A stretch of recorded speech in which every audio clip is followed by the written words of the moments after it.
بسم اللہ الرحمن الرحیم۔ یہ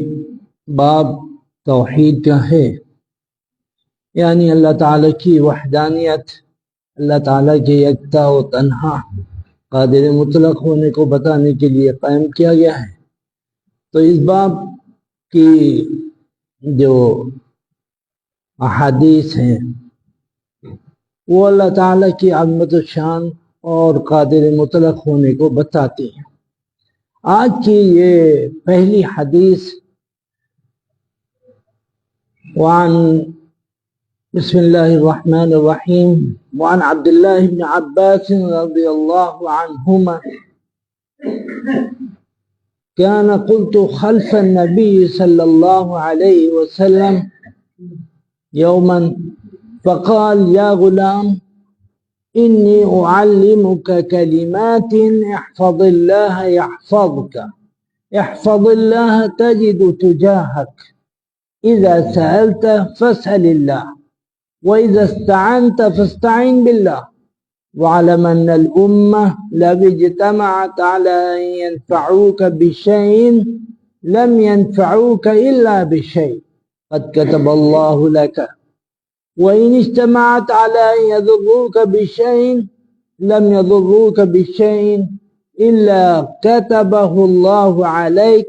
رفعت الأقلام وجفت الصحف۔ جناب حضرت عبداللہ ابن عباس رضی اللہ عنہما اس حدیث پاک کے راوی ہیں، کہتے ہیں ایک دن میں نبی اکرم صلی اللہ علیہ وسلم کے پیچھے تھا اور آپ صلی اللہ علیہ وسلم نے ارشاد فرمایا کہ بچے، میں تم کو چند چیزیں ایسی بتاتا ہوں کہ تم اس کو یاد رکھو اور موقع بموقع اس کو کرتے رہو، اس کو پڑھتے رہو تو اللہ تعالیٰ کی ہمیشہ حفظ و امان میں رہو گے۔ وہ چند باتیں کیا ہیں؟ ایک تو یہ کہ کثرت سے اللہ کو یاد کرنا، اللہ کو تم یاد رکھو، احفظ اللہ تجد تجاہک، کہ تم اللہ کو یاد رکھو گے تو اللہ تمہاری حفاظت کرے گا، اور اللہ کو اگر تم یاد رکھو گے تو ہمیشہ اللہ کو تم اپنے سامنے محسوس کرو گے، اپنے سامنے پاؤ گے، اس لیے کہ اللہ ہر بندے کے ساتھ ہے۔ استحضار رہنا ضروری ہے، اللہ کی عظمت اور اس کی شان اور اس کی طاقت کو سمجھنے کی ضرورت ہے، اس لیے کہ جب ایسا ہو جائے گا، یہ عادت بن جائے گی، یہ طریقہ تمہارا اپنا ہو جائے گا، تو پھر ہمیشہ اللہ کی مدد تمہارے سامنے رہے گی، کہیں جانے کی ضرورت نہیں پڑے گی، ہمیشہ اللہ کی مدد تمہارے سامنے ہوگی۔ ایک تو جو باتیں تمہیں کرنے کی ہیں، یاد رکھنے کی ہیں، اذا سألت فاسأل اللہ، جب بھی کوئی مسئلہ پیش آئے، جب بھی تمہیں کسی چیز کی ضرورت ہو تو اللہ سے مانگو، اور جب وَإِذَا اسْتَعَنْتَ فَاسْتَعِنْ بِاللَّهِ، اور جب مدد چاہنی ہو تو صرف اللہ سے مدد چاہو، ہر ایک کے پاس نہ بھاگو، اللہ کے اوپر معاملے کو چھوڑ دو اور جو ضروری چیزیں ہیں وہ کرو، اور اللہ ہی سے لو لگاؤ، اللہ ہی کو سب کچھ سمجھو، اسی کو مانو۔ یاد رکھو لو ان وعلم ان الامہ لو اجتمعت على ان ينفعوك بشيء لم ينفعوك الا بشيء، یاد رکھو اللہ کے مقابلے میں کسی کی کوئی حیثیت نہیں ہے، اللہ کی قدرت، اللہ کی شان، اللہ کا جو مقام، اس کی طاقت ہے، اگر اللہ کوئی کام چاہے تو اور دنیا اس کو نہ چاہے تو یہ ممکن نہیں ہے کہ تم کچھ بھی کر ڈالو گے، اللہ کو جو کرنا ہوگا وہی ہوگا۔ اللہ اگر تمہیں نفع پہنچانے پر آ جائے گا تو ساری دنیا اگر چاہے نفع نہ ہو تمہیں، اور تمہیں نقصان ہو جائے اور یہ ہو جائے، تو یہ ممکن نہیں، وہی ہوگا۔ اللہ اگر نفع پہنچائے گا اور دنیا نفع نہ پہنچانے کے اوپر کمر بستہ ہو جائے گی، تب بھی کچھ ہونے والا نہیں۔ اسی طرح اگر ساری دنیا تمہیں نقصان پہنچانے پر آمادہ ہو جائے اور ساری دنیا تمہارے خلاف سازشیں کرنے لگے، اور تمہاری ہر طرح سے تمہیں نقصان پہنچانے کے لیے کمر بستہ ہو جائے تو ادنا سا تمہارا نقصان نہیں ہو سکتا، کیونکہ اللہ کی ذات اور اس کی طاقت اور اس کا سسٹم بالکل الگ ہے۔ اللہ کے یہاں تو بس کن فیکون کا اللہ مالک ہے۔ اللہ جس کو فائدہ پہنچانا چاہے گا تو بھی کن سے پہنچا دے گا، نقصان پہنچانا چاہے گا تو بھی کن سے نقصان پہنچا دے گا، کوئی کو اس کو روکنے والا نہیں۔ قد كتبه الله لك قد كتبه الله عليك کہ جتنا اللہ نے تمہارے فائدہ لکھا ہے وہ تمہیں فائدہ ہو کے رہے گا، اور جو اللہ نے تمہارے لیے نقصان لکھا ہے وہ نقصان ہو کے رہے گا، الا یہ کہ جو تمہارے مقدر میں اللہ نے تھوڑا بہت فائدہ اور تھوڑا بہت نقصان لکھ دیا گیا ہے وہ تو تمہیں ہونا ہی ہونا، لیکن باقی جو ہے اللہ جب چاہے گا، جیسا چاہے گا، جس صورت میں چاہے گا وہ آپ کو فائدہ بھی پہنچا سکتا ہے، وہ آپ کو نقصان بھی پہنچا سکتا ہے، اور مقدر کا جو لکھا ہے وہ تو ہو کر رہے گا۔ رفعت الاقلام وجفت الصحف، قلم اٹھ گئے ہیں، آپ کا مقدر لکھا جا چکا ہے، وجفت الصحف، اور صحیفے خشک ہو گئے ہیں۔ تو یہ سب چیزیں ایسی ہیں کہ اس میں اللہ کی قدرت و شان کہ آدمی بس اللہ ہی سے اپنی لو لگائے، اللہ ہی سے اپنا سب کچھ دکھڑا وہ روئے، اور جو اللہ کے یہاں سے انعامات ہوئے ہیں اللہ ہی کا شکر ادا کرے۔ شکر کرنے کے لیے اگر کسی کی ذات ہے تو وہ اللہ کی ذات ہے، اور اپنے دکھڑے رونے کے لیے بھی اللہ کی ذات۔ اللہ تو بڑا کریم رحیم ہے، الرحمن الرحیم ہے، تو آپ جب اپنی پریشانی اس کے آگے رکھیں گے تو اللہ کو رحم آئے گا۔ اللہ سے زیادہ محبت کرنے والا، اللہ کے بارے میں آتا ہے کہ ماں سے زیادہ اس کو بندے سے اپنی محبت ہے، تو ماں کیسی تڑپ جاتی ہے اپنے بچے کی اس کو دیکھ کر، ایسے ہی اللہ تعالیٰ بھی رحم فرما دیتا ہے۔ آپ سچے دل سے توبہ کے ساتھ اور ندامت کے ساتھ اگر اللہ سے اپنی بات رکھیں گے اللہ کے سامنے تو اللہ ضرور آپ کے مسائل کو حل فرما دے گی۔ وعن انس بن مالك رضي الله عنه قال قال رسول الله صلى الله عليه وسلم ليسأل احدكم ربه حاجته كلها حتى يسأل شيطان عليه اذا انقطع۔ حضرت انس بن مالک رضی اللہ عنہ بھی حدیث ہے، کہتے ہیں رسول کریم صلی اللہ علیہ وسلم نے ارشاد فرمایا کہ تم میں سے ہر شخص کو ایک بات سمجھنے کی ضرورت ہے کہ اپنی ہر پریشانی، اپنی ہر ضرورت کو صرف اور صرف اللہ کے یہاں سے حل کرانا ہے۔ یہ نہیں دیکھنا ہے کہ یہ ضرورت چھوٹی سی ہے یا یہ ضرورت بڑی ہے۔ اور یہاں جو حدیث پاک میں ذکر ہے حتی یسأل الشیطان علیہ اذا انقطع، یعنی کہ جوتے کا تسمہ، ایک تو جوتا پھر اس کا تسمہ، کتنی حقیقت گئے گا رے جوتے کے تسمہ اللہ سے کیسے مانیں؟ اللہ کی شان اس کی عظمت تو بہت بڑی ہے، اور چپل تو ناپاک بھی ہوتی ہے، لیکن مسئلہ پاکی ناپاکی یا چھوٹی اور بڑی چیز کا نہیں ہے، اصل عادت بندے کی یہ ڈالنی ہے، امت کی یہ ڈالنی ہے کہ اپنی ضرورتوں کو صرف اللہ سے کہیں، اور کسی اور کے آگے رونے سے کوئی فائدہ نہیں۔ آپ خاص طور پر اپنے درد و دکھ کو تذکرتاً اپنے مخلصین کے سامنے تو ذکر کر سکتے ہیں، اور مخلصین آپ کے لیے کوشش کر سکتے ہیں، لیکن اصلاً تو کرنے والی ذات اللہ کی ہے۔ اللہ جس طرح سے آپ کی سنے گا اور آپ کی ضرورت کو سچے دل سے اگر مانگیں گے آپ تو ضرور پورا کرے گا۔ تو یہاں صرف اتنا ہے کہ بڑی ضرورت ہو یا چھوٹی ضرورت ہو، چھوٹی ضرورت کے یہاں ذکر ہے لیکن اس میں تمام حاجتہ کلہا ہے، یعنی تمام بڑی چھوٹی ساری ضرورتیں۔ چھوٹے کا ذکر اس لیے کر دیا کہ آدمی سوچتا ہے یہ تو معمولی چیز ہے، یہ تو کسی سے بھی کہہ دیں گے۔ کرنا اور نپٹانا اور اچھے انداز سے کام کا ہونا یہ تو اللہ کی اس میں چاہت ضروری ہے نا۔ ہر کام میں جب چاہت ہے تو اس میں بھی اللہ کی چاہت ہونی ضروری ہے۔ تو فرمایا کہ ہر انسان کو اپنی تمام ضرورتیں اپنے رب کے سامنے رکھنی چاہیے، تو یہ ضروری ہے۔ حتی یسأل شیسان علیہ اذا انقطع، یہاں تک کہ آپ کے جوتے کا تسمہ بھی اگر ٹوٹ جائے تو بھی اللہ کے آگے ہی اس کو رکھیں۔ وعن عدي بن حاتم رضي الله عنه قال أتيت النبي صلى الله عليه وسلم وفي عنقي صليب من ذهب فقال يا عدي اطرح عنك هذا الوسن، وسمعته يقرأ في سورة براء اتخذوا أحبارهم ورهبانهم أربابا من دون الله، قال إنهم لم يكونوا يعبدونهم ولكنهم كانوا إذا حلوا شيئا استحلوه وإذا حرموا شيئا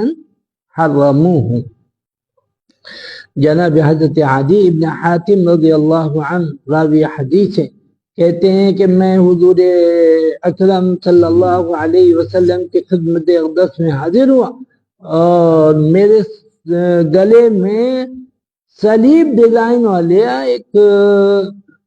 چین پڑی ہوئی تھی، صلیب کے ڈیزائن والی سونے کی ایک چین تھی میرے گلے میں۔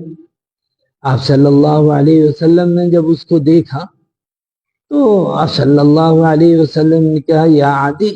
اطرح عنک ھذا الوسن، ارے عدی اس بت کو اپنے گردن سے نکال کے پھینک دو۔ اب وہ لاکٹ تھا، صلیب ڈیزائن والا ایک ہار تھا، اس کو بت سے آپ صلی اللہ علیہ وسلم نے تعبیر کیا۔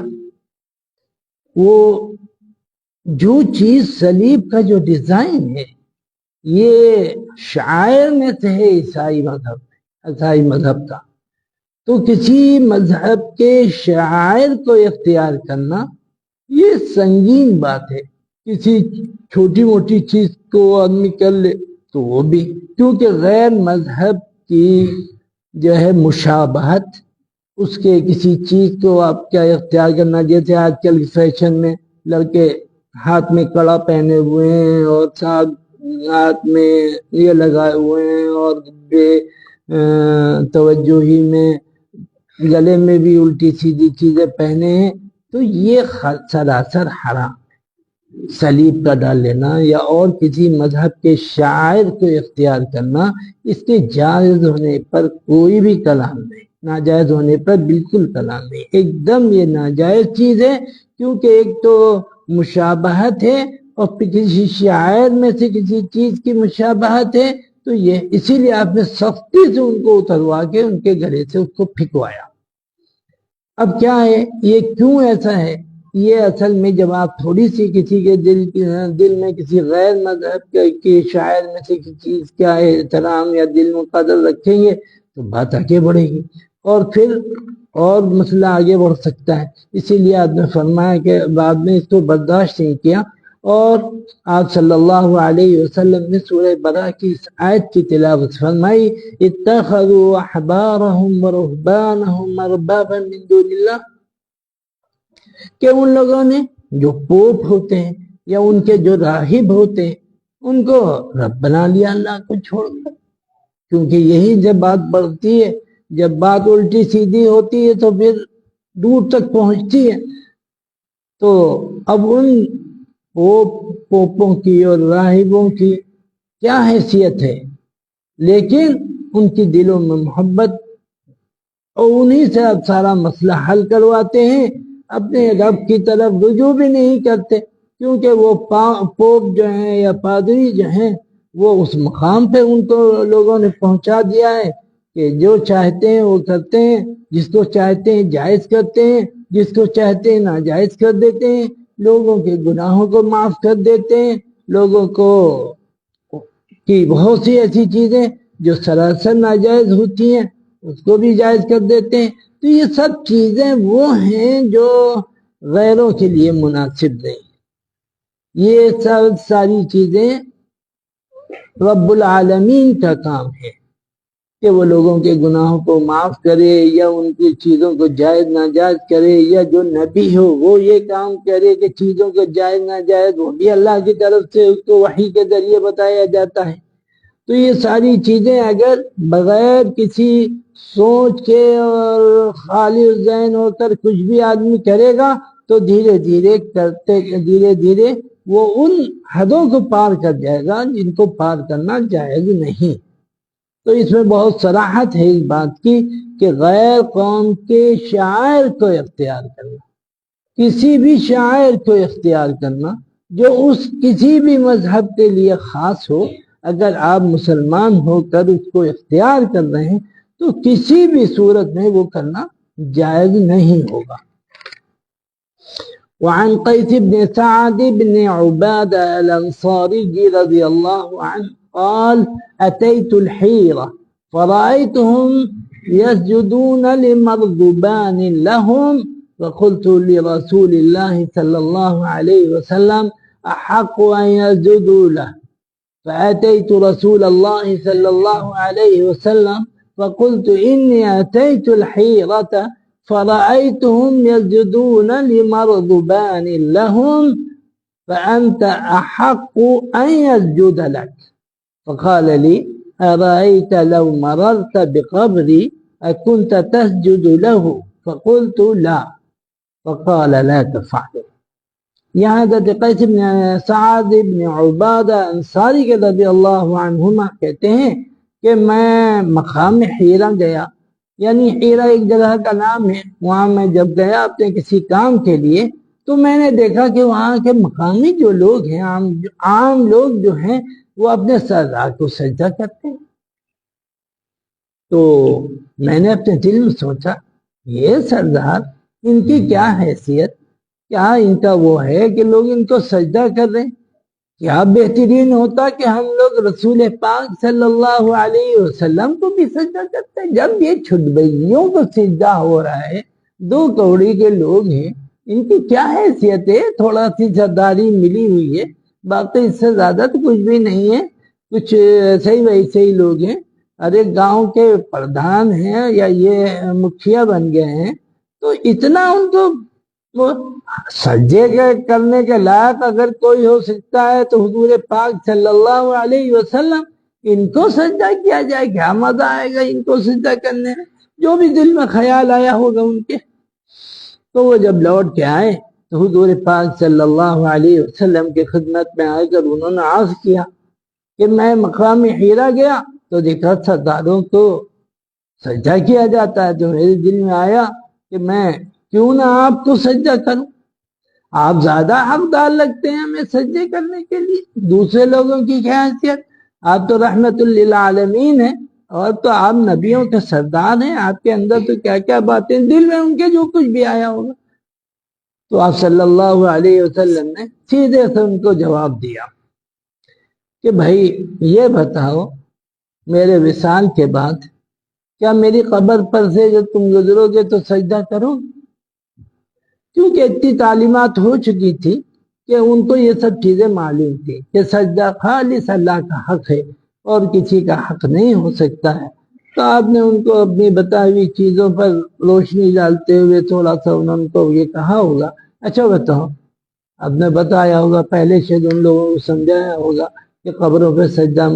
جائز نہیں ہے، مناسب نہیں، تو آپ نے ان سے سیدھی سی ایک سی بات کری کہ اگر یہ بتاؤ کہ اگر تم میری قبر کے پاس سے گزرو گے تو کیا سجدہ کرو گے؟ تو انہوں نے کہا نہیں، تو انہوں نے کہا یہ بھی نہیں کرو، زندگی میں بھی سجدہ پھر نہیں کرو۔ تو یہ سب چیزیں ہیں، اور ظاہر جو چیزیں ہیں سب سے اس بات کی طرف اشارہ ہے کہ سجدہ خالص اللہ کا حق ہے اور کسی کا یہ حق نہیں ہو سکتا کہ اس کو سجدہ کرے، کیا خواہ وہ کوئی بھی شخص ہو، کسی بھی نوعیت کا ہو، لیکن سجدہ بالکل جائز نہیں ہے۔ وعن جبیر بن مطعم رضی اللہ عنہ قال اتى رسول اللہ صلی اللہ علیہ وسلم عربی فقال جہدت الانفس وجاء العيال ونهكت الاموال وهلكت الانعام فاستغفر الله لنا وإنا نستشفع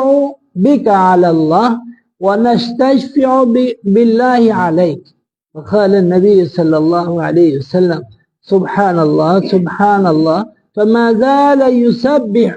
حتى عرف ذلك في وجوه أصحابه، ثم قال ويحك إنه لا يستشفع بالله على أحد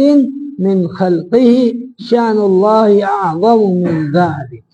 جناب حضرت جبیر بن مطعم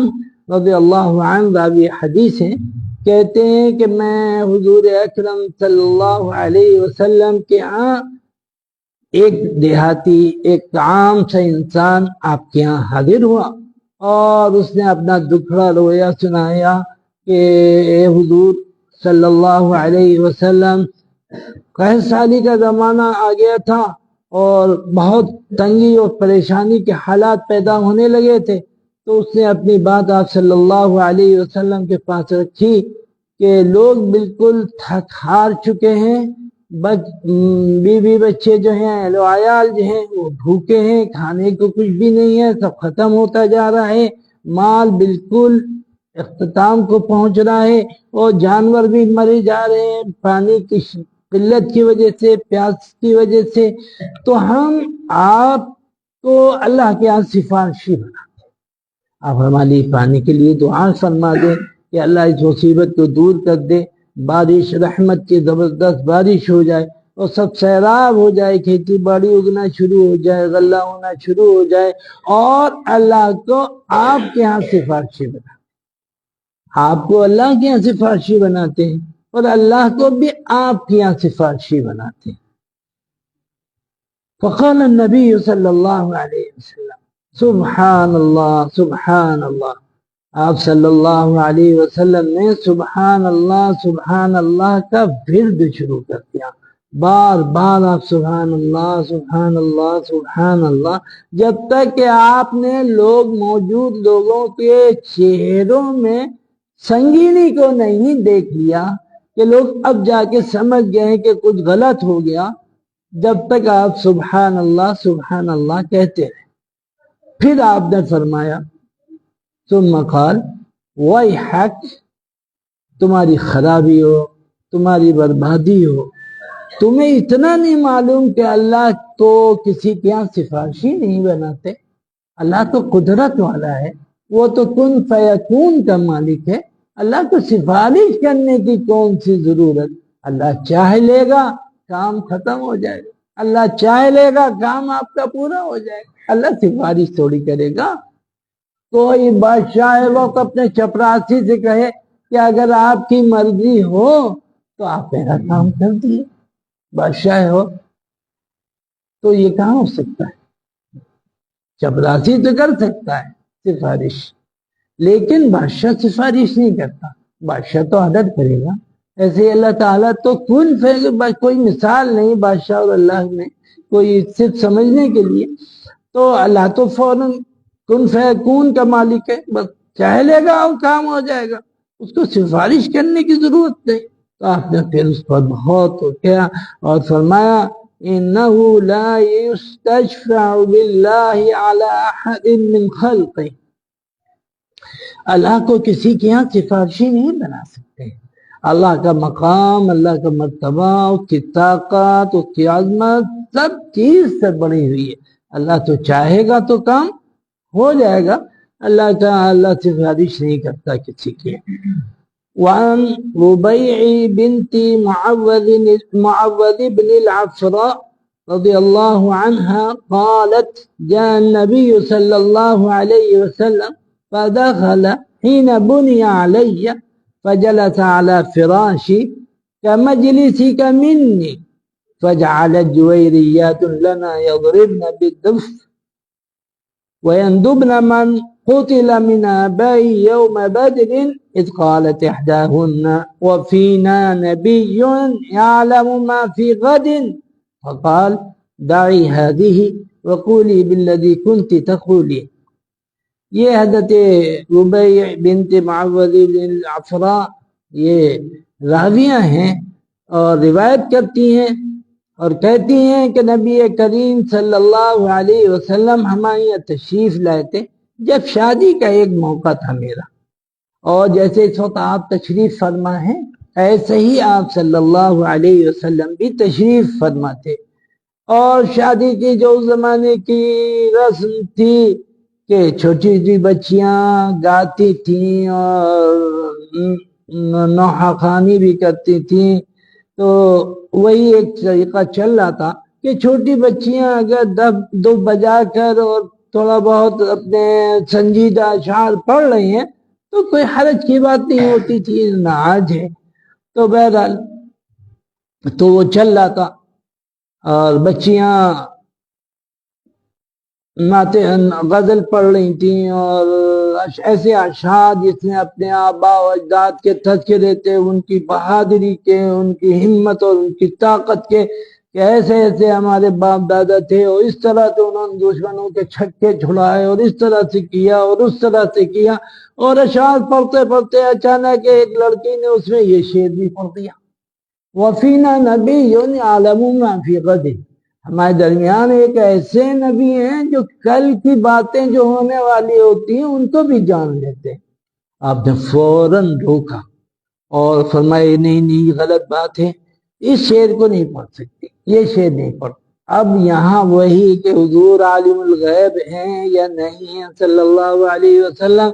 تو یہ ایک صریح ایک دلیل ہے کہ اگر اللہ کے رسول صلی اللہ علیہ وسلم کو علم غیب ہوتا تو کیا ضرورت تھی کہ ایسا شعر وہ کہتے روک دو؟ کیوں کہتے روک دو جب حقیقت تھی اور سچی بات تھی اور آپ کو علم غیب تھا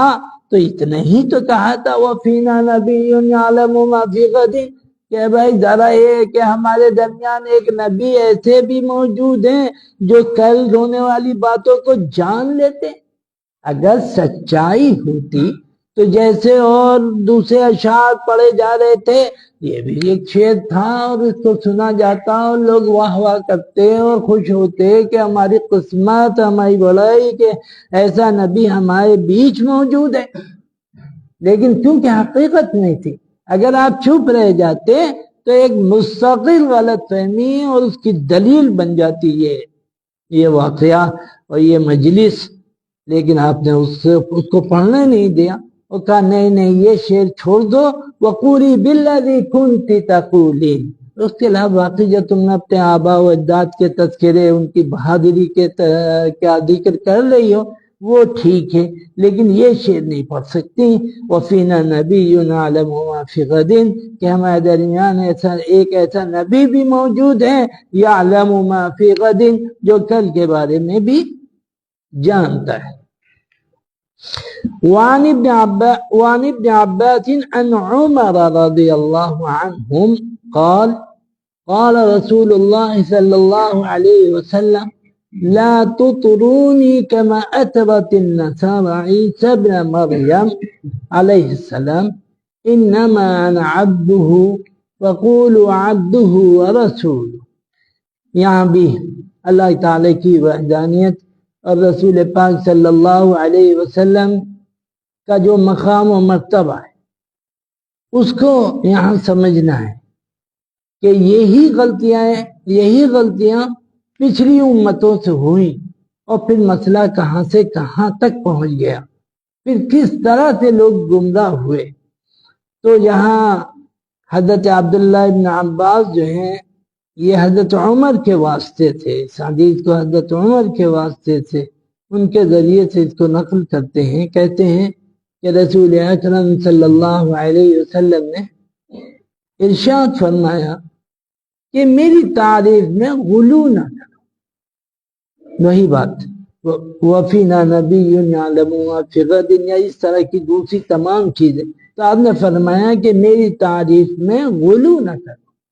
غلو کرو گے تو اس کے نقصانات ایسے ہی ہوں گے جیسے مسیح کی تعریف میں عیسائیوں نے کہ بیٹا بتا دیا اور یہ بتا دیا اور وہ بتا دیا، پھر پادریوں اور راہبوں کو مقام ایسا دے دیا جو ان کے شایان شان نہیں تھا، صرف اللہ کا جو مقام و مرتبہ ہوتا ہے وہ حضرت عیسیٰ کو دے دیا، یہ ساری۔ تو آپ نے فرمایا یہ لوگوں میری تعریف میں غلو نہ کرو، جس طرح سے نصارہ نے عیسیٰ ابن مریم کی تعریف میں غلو کیا اور کہاں سے کہاں ان کو پہنچا دیا جو ان کا مقام حیثیت نہیں تھی۔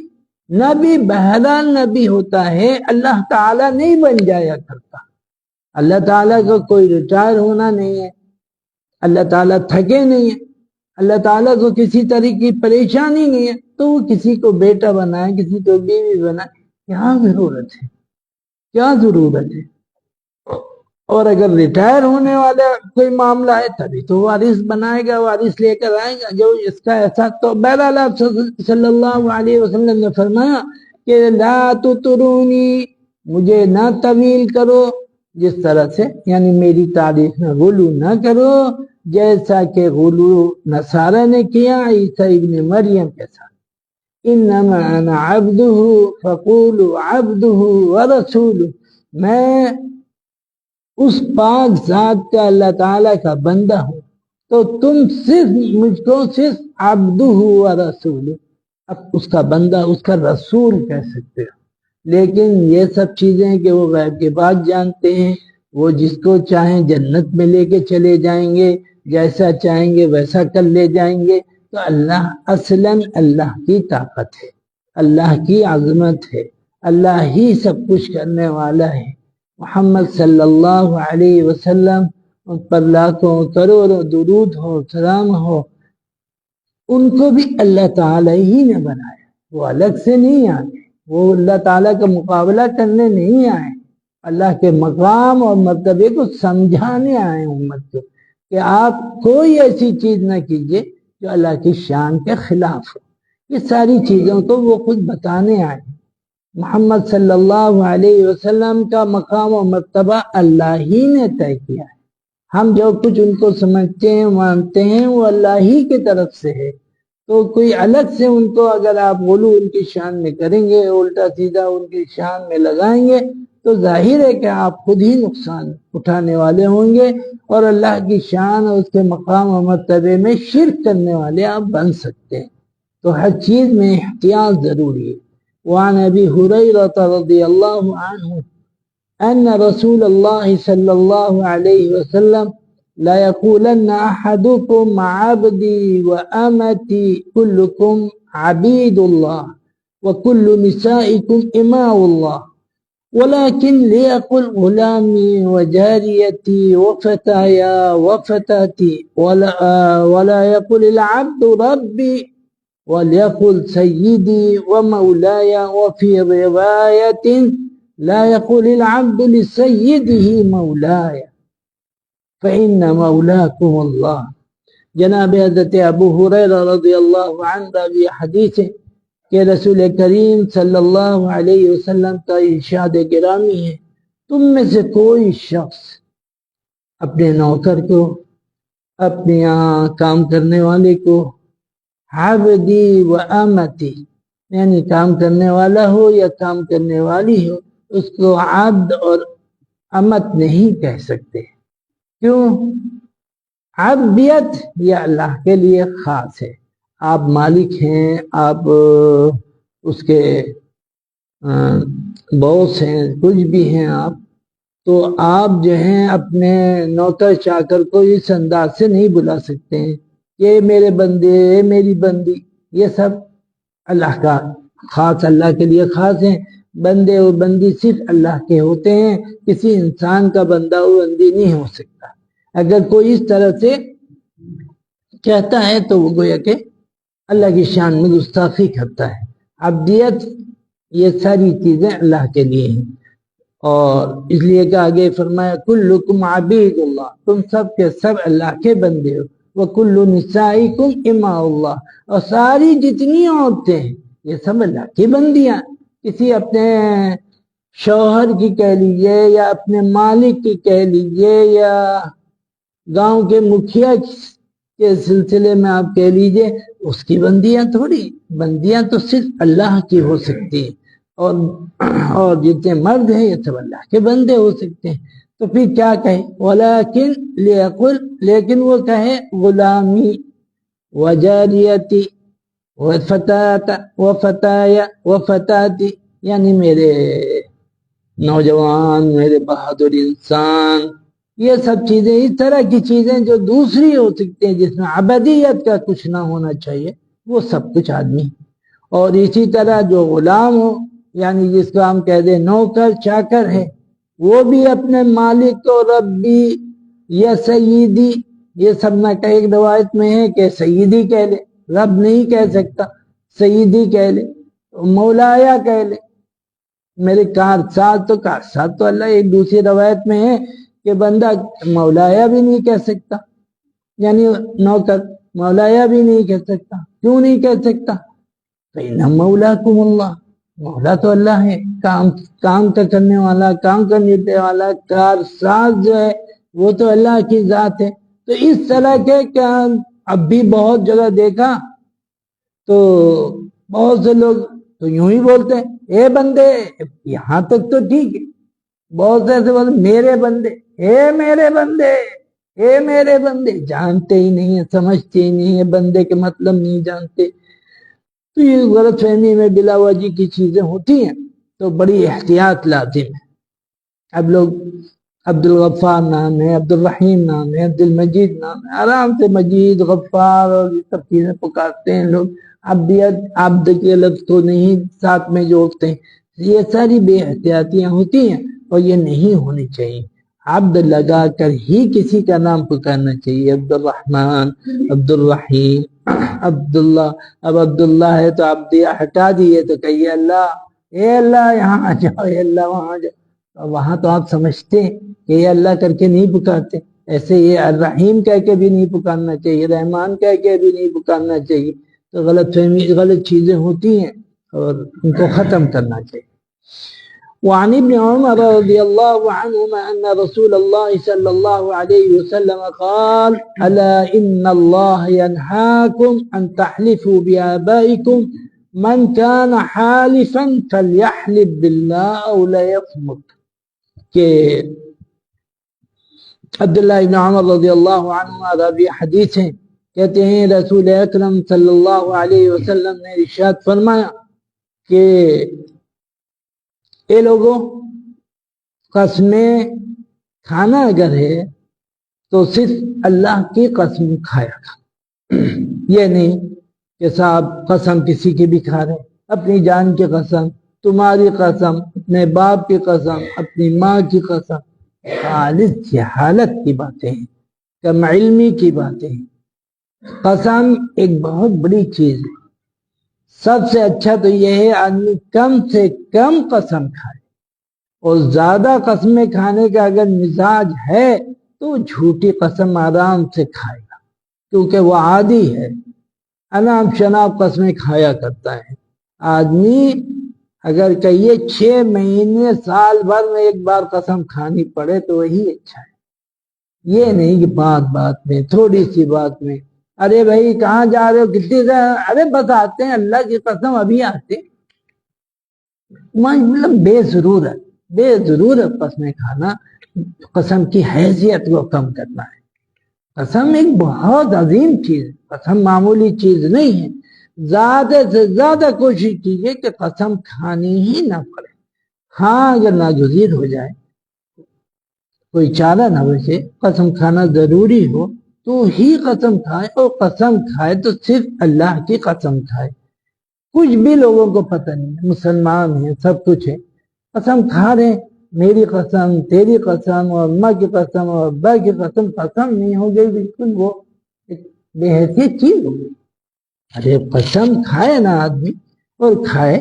تو اللہ کی قسم کھائے۔ ان اللہ ینہاکم ان تحلفوا بآبائکم، بے شک اللہ تعالیٰ تم کو اپنے باپ دادا کی قسمیں کھانے سے منع کرتا ہے۔